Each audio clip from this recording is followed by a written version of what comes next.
자, 제가 굉장히 무서운 그림을 하나 보여드리고 시작하겠습니다. 여기에 회색 선이 한국의 기준금리고요. 검은색 선이 뭐냐? 미국의 기준금리예요. 1999년부터 2022년 현재까지입니다. 여기 먼저 1999년 6월부터 2001년 3월 사이를 보시면은 미국의 기준금리가 한국의 기준금리보다 더 높아요. 이걸 갖다가 한미 기준금리가 역전이 됐다, 이렇게 말을 하거든요. 원래는 우리나라 기준금리가 당연히 높아야 되는데 미국의 기준금리가 더 높아지는, 이런 어떻게 보면 이론상으로는 말도 안 되는 일이 벌어진 이런 사건들을 한미 기준금리가 역전됐다 말을 하거든요. 네, 그리고 2005년 8월부터 2007년 8월 요 사이에도 역시나 한미 기준금리가 역전이 되고요. 2018년 3월부터 2020년 2월 요 사이에도 한미 기준금리가 역전이 됩니다. 자, 그런데 이게 왜 무서운 그림이냐? 먼저 1999년부터 2001년 3월까지 한미 기준금리가 역전이 되고 난 이후에 2001년 9.11, 이때 뭐가 터졌죠? 9.11 테러가 터졌습니다. 테러 공포 때문에 미국 사람들이 밖을 나올 수가 없었어요. 경기가 급속도로 침체가 되고, 여기 보시면은 사실상 2001년 9.11 테러 이후에 복합적으로 다 경기 침체가 오고 주식시장이 반토막이 나오고 많이 떨어졌던 이런 사건이죠. 다음으로 2005년 8월부터 2007년 8월 한미 기준금리 역전이 진행되고 나서 어떤 일이 터졌죠? 네, 여러분 다 아시겠지만 리먼 브라더스가 파산하면서 미국의 금융위기가 터졌죠. 이때도 경기 침체 오고 주식시장이 반토막으로 와장창 무너졌어요. 자, 그럼 마지막으로 2018년 3월부터 2020년 2월 요 사이에 무슨 일이 생겼죠? 네, 우리가 다 알고 있는 코로나, 한미 기준금리 역전이 끝나자마자 2020년 3월부터 코로나 때문에 역시나 주식시장이 와장창 붕괴되고 경기 침체가 왔었습니다. 근데 지금이 어떠냐가 제일 중요한데, 2022년 현재 상황이 어떠냐? 뉴스 기사가 모든 걸 말해주고 있죠. 한미 금리 역전 초읽기에 들어갔다, 이런 뉴스가 나오고 있어요. 한국은행의 기준금리도 지금 상단이 2.5%인데 미연준이죠. 미국의 기준금리도 지금 상단이 2.5%예요. 이번에 미연준 FOMC에서 자이언트 스텝이라 그래서 0.75% 정도 금리를 인상할 거다, 이게 현재 확률이 가장 높은데, 그렇게 되면은 바로 우리나라 금리가 아직 상단이 2.5인데 미국이 0.75를 여기서 더 올리니까 한미 기준금리가 역전이 바로 생기고요. 그러면 우리나라는 기준금리를 언제 인상을 하냐? 여기 10월 12일이죠. 예, 아직 한 달이 남았어요. 그 다음에 기준금리를 인상을 할 건데 0.5% 정도 인상할 거다, 이런 얘기가 제일 많아요. 미국처럼 0.75% 인상한다거나 그러진 않을 것 같습니다. 어쨌든 그래도 한미 기준금리가 역전이 된 상태로 이어지는 거죠. 그리고 미연준은 또 11월 1일에 또 FOMC가 열리니까 그 다음에 기준금리 격차는 더 벌어지고 계속 한미 기준금리가 역전된 상태가 올해 내내, 이번부터 계속 이어지겠죠. 근데 이런 생각도 하실 수 있어요. 이게 1999년부터 2022년까지의 데이터잖아요. 약 한 20년 이상, 한 23년 정도의 데이터인데 왜 하필이면은 그 전에 1970년대, 80년대 다 있는데 1999년 이후의 자료를 가지고 이렇게 평가를 하냐? 혹시라도 네가 말하기 좋은 그러니까 과거에 이렇게 폭락이 왔었던 이런 구간들만 딱 떼어가지고 설명하는 거 아니냐, 이렇게 생각을 하실 수 있는데, 1999년 이후부터 본 이유가 뭐냐면은 1998년 이후부터 우리나라 한국은행에서 물가 안정 목표제로 이 정책을 바꿨기 때문이에요. 뭔가 굉장히 또 어려운 소리 짓거리려고 지금 할 것 같아서 벌써 짜증이 나실 텐데 그냥 단순하게 생각하시면 됩니다. 지금 미국도 그렇고 우리나라도 그렇고 물가 상승률은 중장기적으로 연 2%예요. 이건 다 아시죠? 2%보다 올라간다 그러면 기준금리 올리는 거고, 2%보다 좀 낮아요. 그럼 기준금리 안 올리고 기준금리를 오히려 내리기도 하죠. 그렇게 해서 중장기적으로 2%씩 매년 물가 상승률이 높아지는 걸 미국도 그렇고 우리나라도 이걸 목표로 잡고 통화정책을 펼쳐가고 있다, 이겁니다. 근데 이렇게 하기 시작한 게 우리나라는 1998년부터 시작을 했다는 거예요. 그 전에는 무슨 중간 목표도 잡고 복잡하게 이상한 거를 많이 했어요. 그래서 우리가 지금 보고 있는 1999년 이후 최근까지의 자료가 가장 신빙성도 높고, 이걸 봐야지 앞으로 미래를 예측하든 뭐하든 할 수 있다. 그래서 이 자료를 가지고 온 겁니다. 어쨌든 지금 한미 기준금리가 이번 FOMC 이후부터는 바로 역전이 될 거고요. 그러면 과거처럼 언제가 될지는 정확히 알 수는 없지만 몇 년 내에 경기 침체가 오고 주식시장이 지금 또 많이 빠져있긴 한데 여기서도 더 빠질 수도 있어요. 리먼 사태라든가 코로나처럼 정말 제대로 반토막으로 떨어질 수 있는 그런 사태가 올 수 있기 때문에 본능적으로 우리가 긴장을 좀 해야 되겠죠. 자, 그런데 뉴스 보시면은 이런 것 때문에 한국은행이 깊어지는 고민을 한다, 투자자들이 고민을 한다, 그게 아니에요. 한 가지 더 무서운 게 있습니다. 바로 금리차가 나기 시작해서 미국이 기준금리가 더 높잖아요. 그럼 우리나라에서 자금이 미국으로 빠져나갈까봐 이게 걱정이 되는 거예요.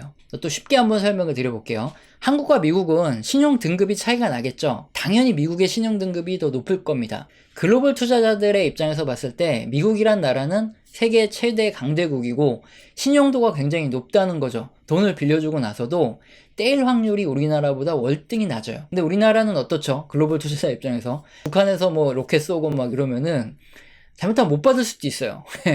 신용 등급이 미국보다는 한참 낮다 이겁니다. 이런 표현이 맞을 줄 모르겠지만, 그리고 혹시 하이닉스 다니시는 분들 여기 기분 나쁘실 수도 있는데 그냥 예시입니다. 예시니까 너무 기분 나쁘게 생각하지 마시고, 저 하이닉스 굉장히 좋아합니다. 네, 반도체는 하이닉스, 네, 삼성, 하이닉스 둘 다 좋죠.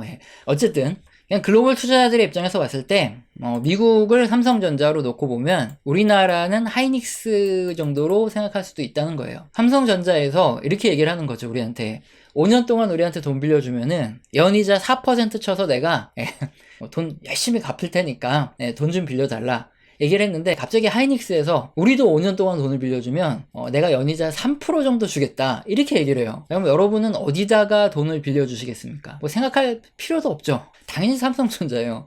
5년 내에 만약에 회사에다 돈을 빌려줬는데 두 회사든 어디든 그냥 망해버리면 내 돈은 1원 한 푼도 못 받을 수 있습니다. 그런데 삼성전자가 하이닉스보다 망할 확률이 5년 내에 망할 확률이 당연히 적죠. 그런데 이자까지 1% 더 많이 줘요. 그럼 고민할 가치가 없는 거죠. 아쉽지만 우리나라랑 미국의 상황이 딱 그런 상황이 됩니다. 이번에 FOMC에서 미국에서 기준금리를 올리게 되면은 미국이 우리나라보다 망할 가능성도 훨씬 낮아요. 이렇게 신용등급도 확실히 높은데 이자도 0.75%나 우리나라보다 더 주게 생겼다 이거죠. 글로벌 투자자 입장에서 정말 바보가 아니라면 당연히 미국으로 돈을 더 많이 투자하고 우리나라에 넣었던 돈도 빼서 미국으로 가야 될 이런 판국이죠. 자, 논리적으로는 이게 정말 맞고, 교육적으로 교과서적으로는 이게 맞아요. 이자율 평가서부터 여러 가지 이론이 교과서에도 많이 실려 있긴 한데 이게 현실에서는 하나도 안 통한다. 이게 문제예요. 반대로 움직이는 경우가 너무나 많습니다. 자, 먼저 외국인들의 입장에서 한번 생각해 볼게요. 우리나라에서 돈을 빼서 미국으로 간다 그러면은 우선 우리나라에 투자했던 자금을 외국인들이 현금으로 그대로 갖고 있었을까요? 아니죠. 주식에 투자하거나 채권에 투자하거나 부동산은 좀 환급성이 작을 수 있으니까 뭔가 현금화하기 힘들 수 있으니까 어쨌든 주식이든 채권이든 투자를 해놨을 거예요. 그래서 주식이나 채권에 있는 돈을 빼서 미국으로 가겠죠. 그렇게 생각을 해보면 쉬운데, 자, 이 그림 한번 같이 보겠습니다. 이게 2001년부터 2021년까지 코스피에서 우리나라 주식시장에서 외국인이 보유한 주식의 비중이에요. 그리고 제가 이 박스를 쳐놓은 구간들이 바로 한미 기준금리가 역전이 됐던 이 구간들입니다. 이 구간에서 과연 외국인들이 주식을 팔았냐 샀냐를 보면은 명확하게 알 수 있겠죠. 보면 2006년, 2007년 요 사이에 한미 기준금리가 역전이 됐었는데 이 구간의 외국인 보유 비중을 보면은 떨어지고 있어요. 35% 정도에서 28% 정도까지 이렇게 떨어졌습니다. 자, 이걸 봤을 때 2006년, 7년 사이에서는 한미 기준금리가 역전이 되는 요 구간에 정말 외국인들이 주식을 팔아서 미국으로 갔구나. 요걸 알 수 있어요. 자, 그런데 2018년, 19년 요 코로나가 터지기 직전 구간에 한미 기준금리가 역전이 됐을 때를 보겠습니다. 오히려 2018년부터 19년 사이에 주식을 더 사요.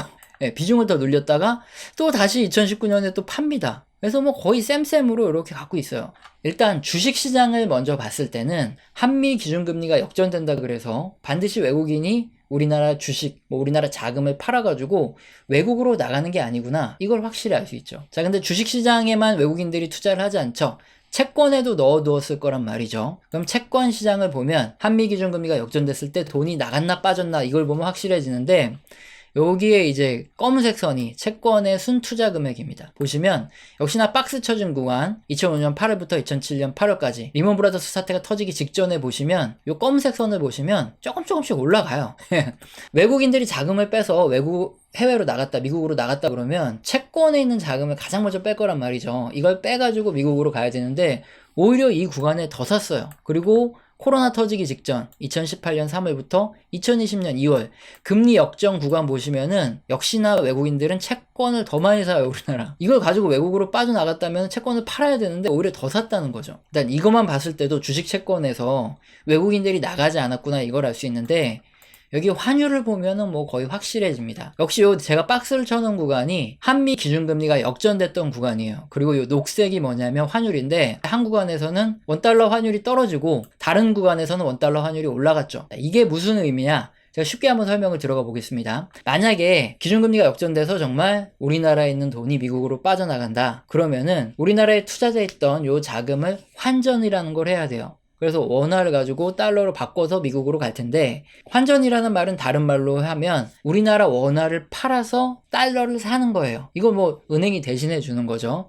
그렇게 되면 우리나라 원화는 가치가 떨어지고 달러를 사는 거기 때문에 그 많은 자금이 다 미국으로 간다 그러면 달러가 원화 대비해서 강세로 되겠죠. 달러화가 강세가 될 때는 원달러 환율이 올라가고요. 달러화가 약세가 될 때 원달러 환율이 떨어지는 거거든요. 근데 2005년, 6년, 7년 요 사이 구간에서는 반대 현상이 벌어져요. 오히려 원달러 환율이 떨어지면서 달러가 오히려 원화 대비 약세로 가는 이런 현상이 벌어집니다. 돈이 빠져나가지 않았다는 거죠. 네.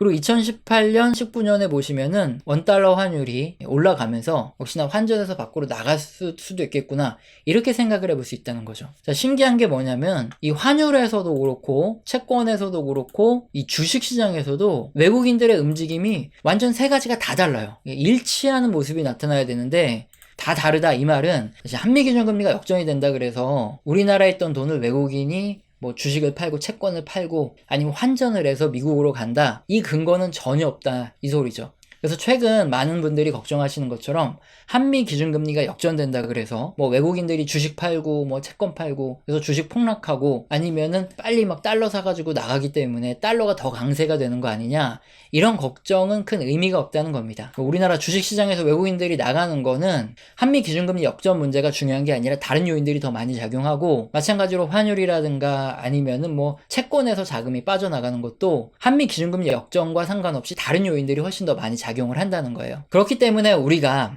가장 기억을 해둬야 될 한미 기준금리 역전의 문제는, 이게 한미 기준금리가 역전이 되고 난 다음에 경기 침체가 왔는데 지금 역전이 되게 생겼다는 거고, 자, 이 원인이 무엇일까를 다시 한번 생각해 보는 게 중요하다는 거죠. 사실상 과거 이렇게 한미 기준금리가 역전이 됐던 가장 큰 이유는 뭐냐면 미국이 기준금리를 너무 빨리 올렸기 때문이에요. 이게 무슨 소리냐? 우리나라는 경제 성장 동력이 대부분 수출입니다. 수출하는 국가들이 수출이 잘 돼야 우리나라가 전체적으로 먹고 살아요. 그리고 또 가계 자산의 7, 80%가 부동산이에요. 그리고 사적 부채라 그러죠. 전세까지 포함하면 뭐 거의 한 10여 년 전부터 우리나라는 글로벌 가계부채가 1위입니다. 미국처럼 이렇게 기준금리를 시원시원하게 올릴 수 있는 이런 입장이 절대 아니라는 거죠. 그래서 금리 인상 시즌이 됐다 그러면은 빈번하게 한미 기준금리가 역전이 되어 왔던 거예요. 그래서 이런 그림이 반복적으로 나타났던 거고 이번에도 나타날 겁니다. 우리나라는 미국과 좀 틀려서 기준금리를 시원시원하게 올릴 수 있는 상황이 아니기 때문에, 또 뭐 한국은행에서는 뭐 물가를 잡는다 말만 하지만 어쨌든 기준금리는 조금밖에 못 올릴 거예요. 이거는 우리가 흔히 알고 있는 장단기 스프레드랑 굉장히 유사하다, 이렇게 보시면 됩니다. 장단기 스프레드가 이렇게 역전이 되고 났다. 10년물 국채금리에서 2년물 국채금리를 뺀 값인데, 상식적으로는 2년물 국채금리가 10년물 국채금리보다 더 낮아야 되는데 알 수 없는 이런 현상이 벌어지는 거죠. 역전하는 이런 현상이 벌어지고 난 후에 역사적으로 뭐 한 2년 내에 주식시장이 폭락하고 경기 침체가 오는 이런 사건이 반복적으로 나타났었죠. 거의 빠짐없이. 그리고 지금이 장단기 스프레드도 굉장히 심각하게 역전이 돼 있죠. 그렇기 때문에 뭐 한 2년 내에 경기 침체가 오고 주식시장이 폭락할 이런 가능성이 굉장히 높아요. 그런데 한미 기준금리가 역전된 이후에도 과거에 동일합니다. 이렇게 역사적으로 몇 년 내에, 뭐 정확한 시점은 모르겠지만 몇 년 내에 주식시장이 폭락하고 경기가 심하게 침체하는 이런 사건들이 터졌고, 특히나 역전이 이렇게 해소된 이런 구간들에서는 뭐 경기 침체가 임박했다, 그럴 수 있으니까 더 주의를 해야 되는 거죠. 자, 그래서 한미 기준금리 역전은 뭐 장단기 스프레드와 더불어서 경기 침체가 몇 년 내에 다가온다, 이런 것들을 암시해주는 이런 자료들이기 때문에 우리가 이런 것들은 반드시 기억을 해두고 우리가 투자할 때 유의를 해야 된다는 거죠.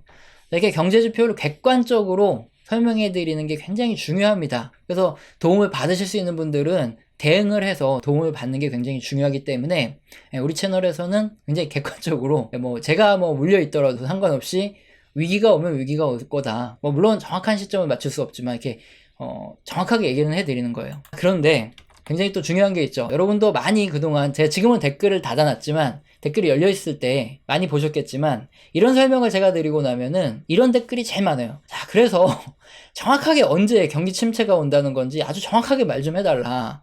아니면 경기 침체 오기 직전에 알려달라. 이런 댓글이 굉장히 많아요. 괜히 못 맞추면 욕이나 먹는 이런 댓글이죠. 자, 근데 이거에 대한 답이 있어요. 여러분, 기상청에서 비가 정확하게 몇 시 몇 분에 올지 이런 거 정확하게 맞춰줍니까? 아니죠.